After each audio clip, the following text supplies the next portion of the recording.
দর্শক, একদিকে ধান কাটছি আর একদিকে জাল ফেলায় মাছ মারতেছি।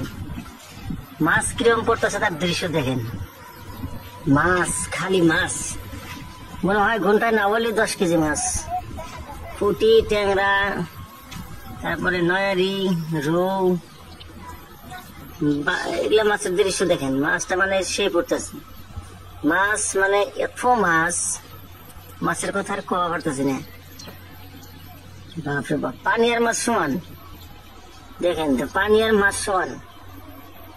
আপনারা কি এইভাবে ওখানে মাছ মারছেন? যদি মারেন তাহলে কমেন্ট করে জানাইন যে না, মাছ মারার পদ্ধতিটা দেখেন।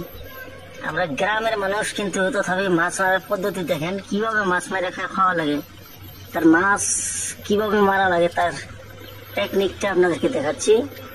যে এরকম টেকনিকে যদি মাছ মারেন তাহলে মাছ কোনোদিনই জালে থাকা যাবে না।